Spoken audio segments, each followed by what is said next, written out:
ना नीचे का ये है ना स्टील का, ये है इतनी अच्छी अच्छी टोकरी है, वो छोड़ के वही उठा लेती थी।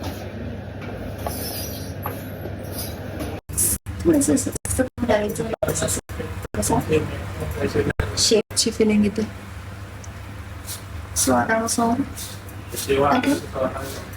इसको थोड़ा सा हिला लेने को, इसमें गदा गदा टुकड़ी आ गई, इसमें हमारे वड़े छोड़ देने की ऐसे मैंने सोच ते त्यात तरंगती आणि आपली भाजी होणार। आता बारीक कढीची आंबट कढी। आता आंबट कढीत काय काय टाकायचं बरं? त्यात आपण टाकू हिरवी मिरची, त्यानंतर आलं टाकूया। हे बघा आज माझा फ्रीज कसा गच्च भरलेला आहे। फ्रीजचा वेगळा एक दिवस दूर काढूया आपण, है ना। आता नको बाबा, आता खूप पसारा आहे, लोक लगेच लाव ठेवतात। क्या हुआ? ये बा बिचारीचं वेगळंच चालू असतं काहीतरी।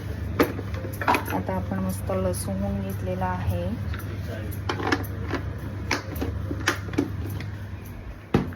कढी कशी असली पाहिजे? पातळ, आंबट आणि पिवळी स्पेशली, है ना। चला आता या कढीमध्ये आपल्याला डाळीचं पीठ टाकायचंय, बेसन म्हणतो आपण त्याला। त्या डाळीच्या पिठाचं प्रमाण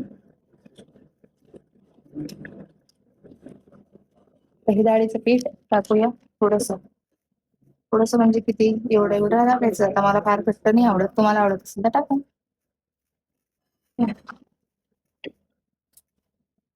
एक मिनिट थोडस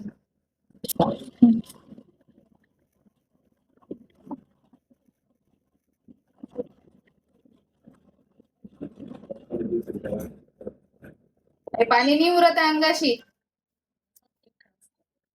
तो भी आटला, तो भी आटला।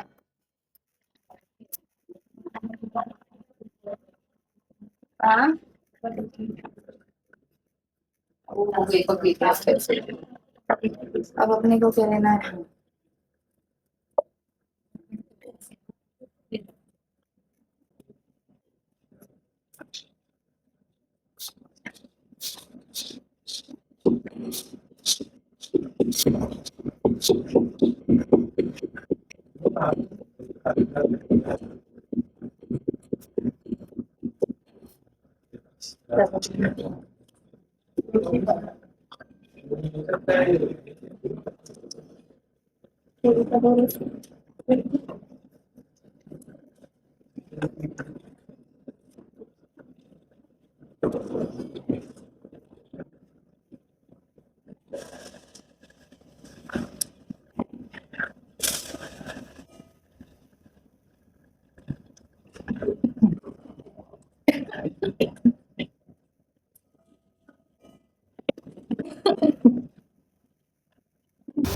मस्त कढी टाकून दिली। बरेचसे लोक असं वाटून वाटून दळून टाकतं, मला नाही आवडत, मला असं क्रश केलेलंच आवडतं। सॉरी खूप जास्त झालं माझं ते रोटी की बघा आटली, अंगाशी पाणी ठेवा बोलली, तर अंगाशी तर काही उरलं नाही याचं पाणी, अंगाशी पाणी त्याच्या अंगाशी का असं। चला आता या कढीला कंटिन्यू स्टर करू, फाटली नहीं पाहिजे। हमको कड़क कड़क रोटी खानी पड़ती ना, तुम्हारा क्या भाई, तुम बना के चले जाते हो। वडे आपले झालेले आहेत चांगल्या प्रकारे, सरको सरको एक आता चांगलं कोण ठेवूया, वाफेने राहिली सुद्धा होऊन जाणार। कंटिन्यू आपल्याला स्टार्ट करायचं। भाजी झालेली आहे, मस्तपैकी पराठे होणार आहे आता। आणि इथे पनीर चीज पराठ्याचं रेडी करून ठेवलं, तर